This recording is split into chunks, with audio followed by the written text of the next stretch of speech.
بعض لوگ ایسے بھی ہیں جو کہتے ہیں ہم اللہ پر اور آخرت کے دن پر ایمان لائے ہیں، حالانکہ در حقیقت وہ مومن نہیں ہیں۔ وہ اللہ اور ایمان لانے والوں کے ساتھ دھوکہ بازی کر رہے ہیں، مگر دراصل وہ خود اپنے آپ ہی کو دھوکے میں ڈال رہے ہیں اور انہیں اس کا شعور نہیں ہے۔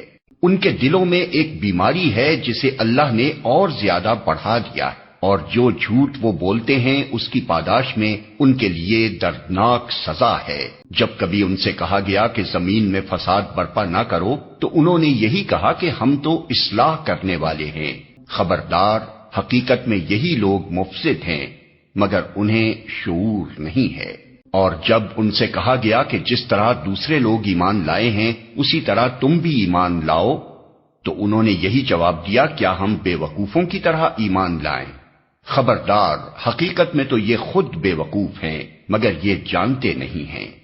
جب یہ اہل ایمان سے ملتے ہیں تو کہتے ہیں کہ ہم ایمان لائے ہیں، اور جب علیحدگی میں اپنے شیطانوں سے ملتے ہیں تو کہتے ہیں کہ اصل میں تو ہم تمہارے ساتھ ہیں اور ان لوگوں سے محض مذاق کر رہے ہیں۔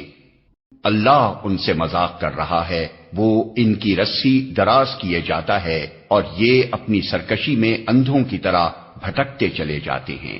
یہ وہ لوگ ہیں جنہوں نے ہدایت کے بدلے گمراہی خرید لی ہے، مگر یہ سودا ان کے لیے نفع بخش نہیں ہے اور یہ ہرگز صحیح راستے پر نہیں ہیں۔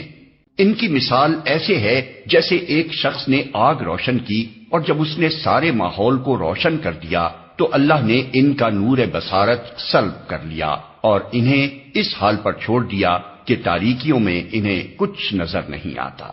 یہ بہرے ہیں، گونگے ہیں، اندھے ہیں، یہ اب نہ پلٹیں گے۔ یا پھر ان کی مثال یوں سمجھو کہ آسمان سے زور کی بارش ہو رہی ہے اور اس کے ساتھ اندھیری گھٹا اور کڑک اور چمک بھی ہے۔ یہ بجلی کے کڑاکے سن کر اپنی جانوں کے خوف سے کانوں میں انگلیاں ٹھوسے لیتے ہیں، اور اللہ ان منکرین حق کو ہر طرف سے گھیرے میں لیے ہوئے ہے۔ چمک سے ان کی حالت یہ ہو رہی ہے گویا عنقریب بجلی ان کی بصارت اچک لے جائے گی۔ جب ذرا کچھ روشنی انہیں محسوس ہوتی ہے تو اس میں کچھ دور چل لیتے ہیں، اور جب ان پر اندھیرا چھا جاتا ہے تو کھڑے ہو جاتے ہیں۔